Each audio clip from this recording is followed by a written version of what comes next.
Hello, everybody. Welcome Sunday afternoon or morning, wherever you are, to the DWR Random% Cup kickoff stream. So I'm here with Archfield Monk. Say hello. Hello, good morning, Brian. Awesome. Thank you for joining me this morning, and everybody, thank you. I am Brian Williams 42. Thank you, Zarnax, for the reminder. You probably aren't used to hearing me doing this stuff, but here I am. And thank you to all of you who are here. We're going to start with, walking everybody through the format and then walking everybody through the flags. So, yeah, if you haven't read the rules, great. If you have, this is completely the same as everything there. Archfield, you want to start us off?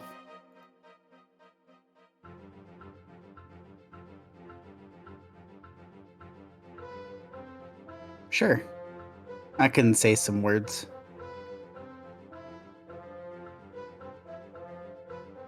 So the tournament format, for those of you who were around for our Bucket Brigade co-op event in the fall, is a little bit similar to what we're doing here. We've got 5 weeks of the regular season. There are a little bit of some differences in the way the playoffs work, and I really like this was a lot of this credit to Brian for just coming up with a really cool format for this. But we'll get the winner of each week and the top 7 in points will be in the playoffs, and then there's 3 weeks of playoffs at the end of the tournament as our conclusion. And as you see there, one person can't take multiple spots, so the next highest finisher get the weekly or the point spot. So if one person is out there crushing it and winning multiple weeks, they're not going to soak up some automatic berths. There'll be a little bit of differentiation there.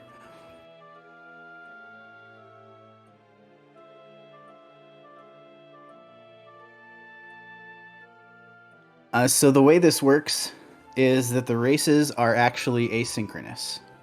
So every week, beginning today, we'll have one seed come out on Sunday that is our Random% Cup seed for that week. And then everybody who's in the competition has all week to play the seed and make sure they get it recorded or have it, streamed somewhere, Twitch, in all likelihood. And then you want to get your time in. There's a submission form that's in the players' room on the Discord. You just hop in there, you submit your time. That's collected all nice, like in a spreadsheet.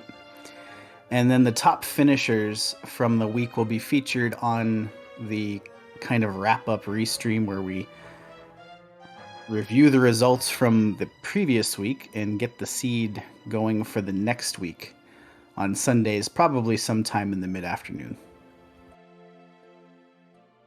Yeah, I mean, we'll use the top 4 runners most likely to do a restream and show you what's probably going to be a very close finish for that automatic berth. So we can pretty much guarantee every restream will be exciting that way. All right, and so the playoff qualifications, as we kind of covered, there'll be 12 people, which is a third of the entrants. So it'll be pretty limited crew getting into the last 3 weeks. And again, you can win a race to get in, or you can do it with points. And I just have the point system here. There's some bonus points for being top 5, but basically it's 1 point for every person you beat. And everyone can drop their lowest weekly score. And yes, we didn't get to 42 entrants, so Zarnax had to sign up last but not least in the closest to get to 42. But yeah, so we'll have bonus points for the first 5 finishers, and then 1 point for everyone you beat. Drop the lowest score, so if you have a bad week or you can't play a week, it's totally fine. And everyone who finishes last gets 1 point, unless there's DNFs, and then you get to beat all of the DNFs, and they all get 1 point.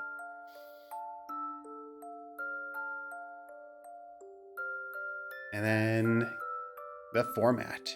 So we'll have the last 3 weeks be the playoffs, and we'll start with all 12 runners. Each of the first 2 weeks, we will knock off the last 4 runners and get down to 8 and then 4 for the final week. But if you win week 6, just like in the regular season, you get an automatic berth into the finals. So week 7 will actually have just 7 runners vying for the last 3 spots in the finals.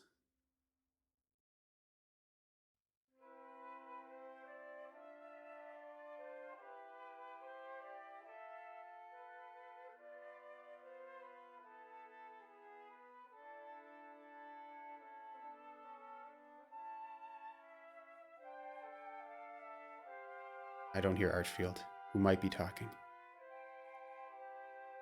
Oh no, I'm sorry. I was getting ready to send a bunch of to respond in chat to the internecine warfare that has broken out. I'm glad chat is keeping busy while we ramble on here.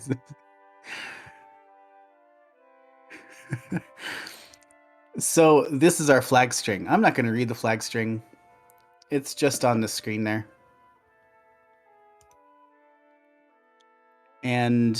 But what you end up with that flag string is the first 4 tabs are fully randomized with fast XP set to default, except the flags that are definitely on are random growth, because vanilla stat growth is disgusting.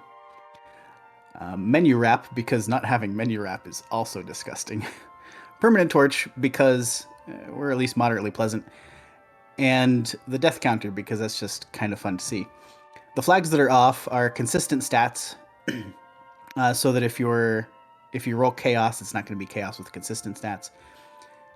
Permanent repel, the alternate win conditions like Three's Company and Cursed Princess, and the alternate run algorithm. So the only challenge flag that is included is the treasure guards, all the kind of stuff that you think of in that category, big swamp and randomly rotate mirror dungeon floors, all that kind of stuff, is off in the base flag set.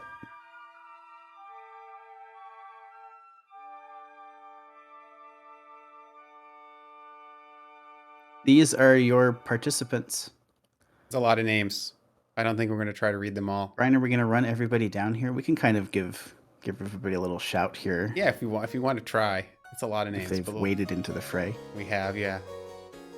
It is a lot of names. We ended up with, as you said, 38 entrants. Yeah, I mean, there's a lot of the older crew that's still doing all these new events we're doing. So I don't know if you'd say are like the original, but obviously Zarnax High Spirit's been here since the beginning. Do we really want to go name by name? We can do it. Yeah, I'm just kind of looking down the list as you mentioned that, because I think there's only a handful of people now who've literally run every summer tournament. I think Zarnax and High Spirits are in that group. I think Jake Coper's in that group. Oh yeah, Jake Coper's in that group. Yeah. Well, we have a lot of people who this is going to be their first event, and that's really exciting. So, luckily, I think this format's really fun. Absolutely. Like casually, so.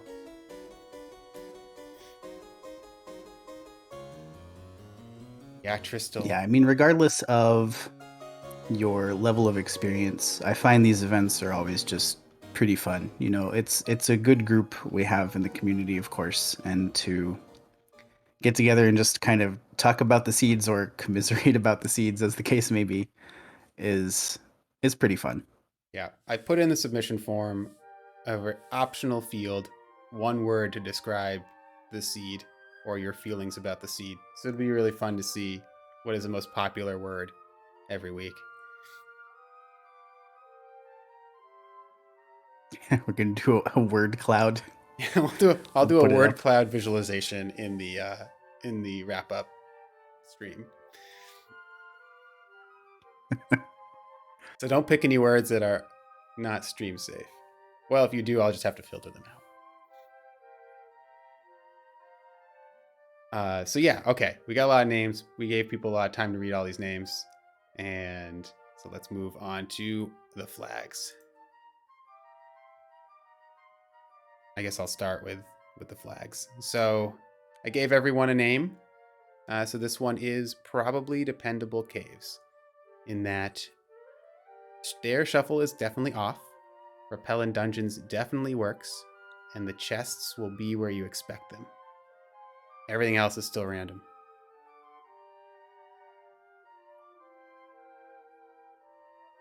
I think this is a nice start. I think a lot of people don't like stair shuffle too much, so at least guaranteed that's off at least once.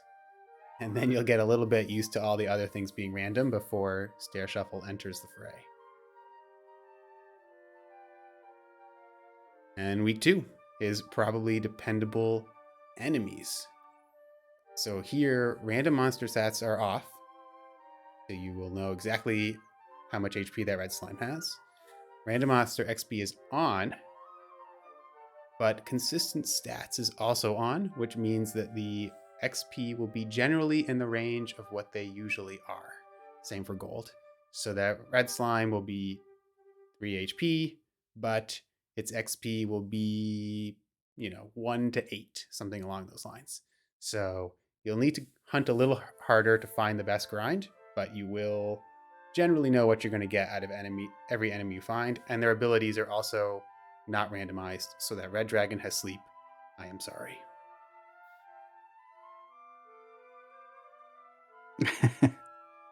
No, I like that. I think that's a pretty compelling combination, actually.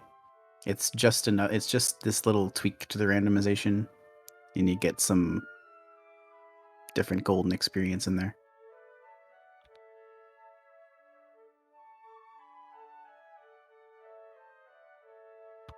Week 3 is our base flags plus the probably dependable map. So the random map is off. You're dealing with the vanilla map here. You also have open Charlock off, so that you know you're going to have to hunt down your quest items right from the jump in this seed. And the random zones are also off, so you'll need to know your vanilla monster groups, and that can kind of help you find your way to your better grinds and so forth, too. Now, with the vanilla map, it's important to point out the locations themselves are shuffled. So your vanilla start spot with Tanagel and Breckenary there might, you could get Hawksness and Grave shuffled into that location or something else. So all the locations will be static, but the town or cave that is shuffled into that location will be different. And that's why it's only a probable dependable map. Yes, probably is the key word there.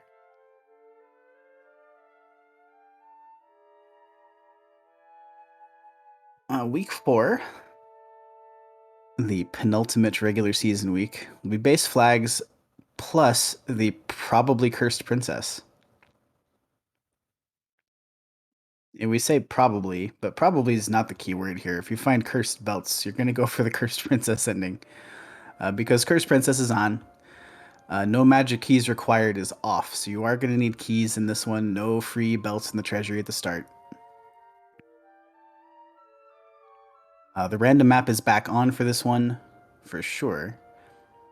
And the treasure guard's also on, so there's no getting some good gear right away. For instance, if Erdrick's sword is nearby, it's going to be protected by some kind of a mid-game monster.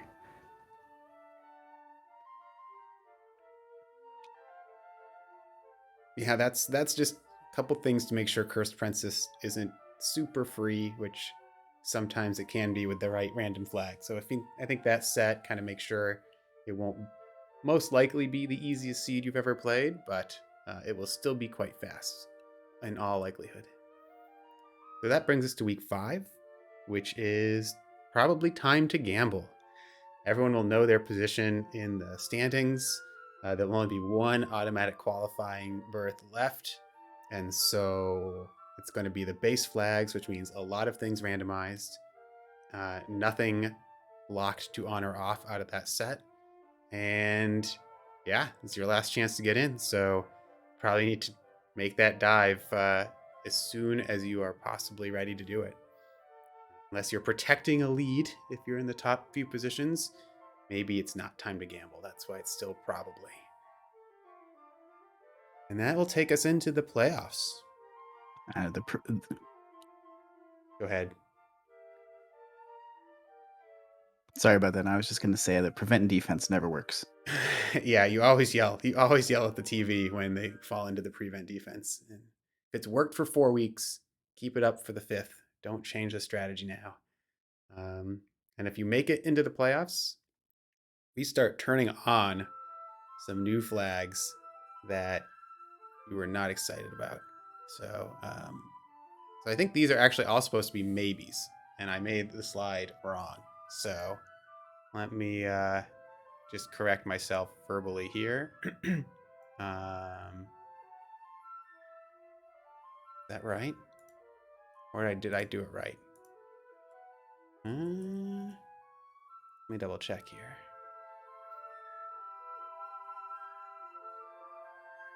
Yeah, that's right. So these are supposed to be. Oh, go back one. Rotate mirror dungeons is going to be maybe, not on. Too late to fix that for the slide presentation that you see on stream. But yeah, that's going to be for sure just a maybe. All right, let me go back here. Yeah, I can't refresh it without screwing everything up. So you'll have to trust me on the words part. Yeah, I need more coffee. And by that, I'm like 10 years behind. I haven't had coffee in a long time. Yeah, fix it in post. That's right. Oh, you too. I thought that was just me. Yeah, I don't do mornings very well still. So basically, everything that makes walking around more annoying could be on in week 6. So that is the rotated mirror dungeons, Big Swamp will be a maybe, Invisible Hero and Invisible NPCs will both be maybes as well, in addition to all of the randomness of week 5.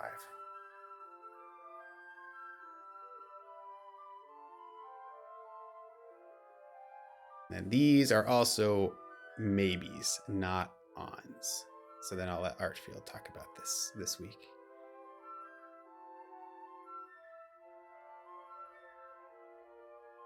Yeah, so playoff week 2. Now at this point, the winner of week 6 will have secured their berth in the finals.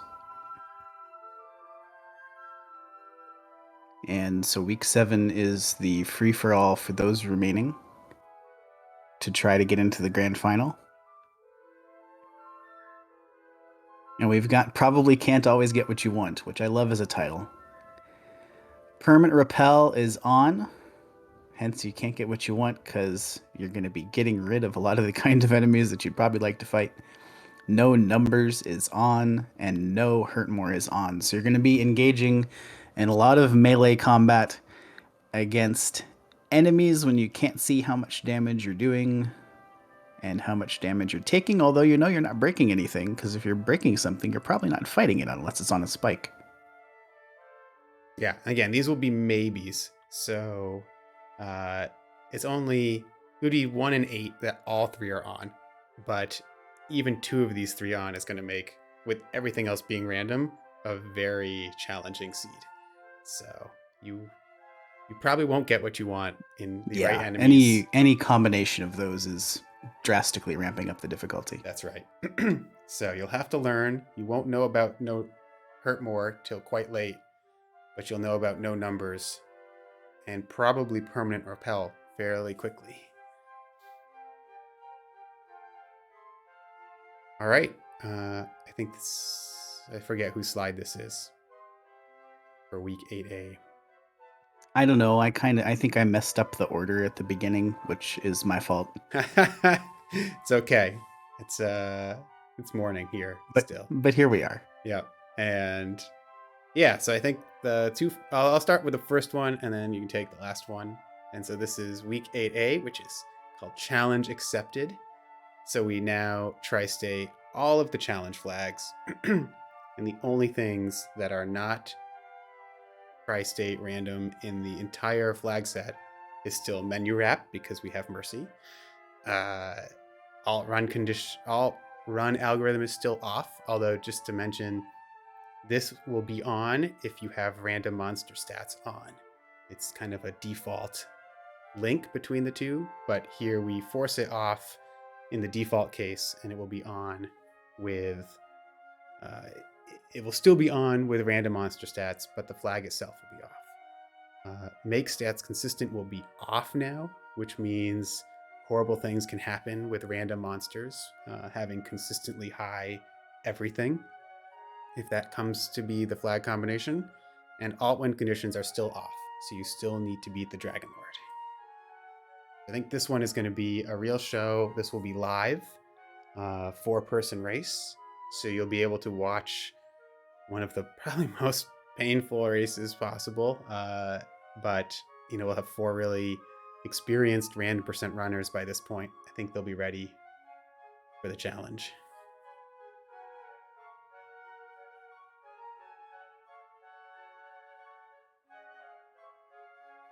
Yeah, I'm really looking forward to both of these being live races. We have one It chat should be really question, fun and to I'll let you watch. talk We've about. got week Oh, 8B. Oh, sorry. Go ahead. I just wanted to answer the chat question, which is, does every race reveal the win condition? And if you have tri-state win conditions, the only way to know is to try them, which is one of the reasons they're off in this flag set generally. It's pretty hard to play with those flags because you have to try every win condition, even if they don't let you win. So in this tournament, that's generally the approach, so that you have a very guaranteed win condition every time. But yeah, now we're at the finals. Arch, take us away. All right, so now after week 1, or pardon me, race 1 of the grand final, we've whittled it down to the final 2, head-to-head in the true random percent. All of the non-cosmetic flags are tri-state. That's everything, the whole deal, except for menu wrap, which again remains on, and the alternate win conditions, which are both off. Yes, feel free, if you are running this on your own, to shuffle your own music. If you shuffle your music, I promise we will feature you in your clean audio on the vodcast so that everyone has their mind broken as well. But that means you have to play with it on yourself. Oh, So- I can guarantee you right now who's running shuffle music for every random percent seed. I'm looking forward to it. It's me. Yeah, it's you. I'm looking forward to it. It really is hard to play. I find it the most challenging flag of all. So that's our tournament. Those are all our weeks. Those are all the flags. I think you're going to really know Dragon Warrior Randomizer inside out, playing through even the first 5 weeks. So with that, I wanted to just leave with good luck, have fun, avoid spoilers in your chat or others, so that everyone can really experience the full mystery of every seed, and enjoy the randomness that we all definitely owe McGrew a big thanks for the huge upgrade in 3.0 that makes this tournament even possible. So thanks to McGrew, thanks to, of course, all of our admins who've helped me and others put on awesome events, and thank you for everyone who's going to play. Even you, Beta, thank you. So appreciate people who are willing to do every crazy idea we have every time we come up with one. Arch, any final thoughts here before we roll the seed and I'll share it on Discord?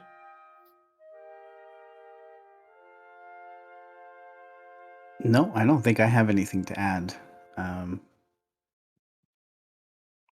Except I would also personally like to thank Beta and wish him particularly the best possible luck.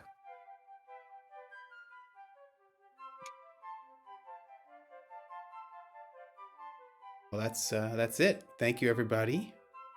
Thanks for coming by today. and and we're really looking forward to everyone running these seeds and getting together Sundays to chat about it and watch a vodcast. So join us in a week, same time, same place. We'll have the top runners of the week on a vodcast for you, and you can, you probably will have seen a stream somewhere during the week, so you'll know the flags. But seeing people who had the best luck navigating them should be a good watch. So, yeah, thanks everybody for participating. And with that, I will get you a seed. Look for one in a few minutes in Discord, and yeah, off you go. Thank you.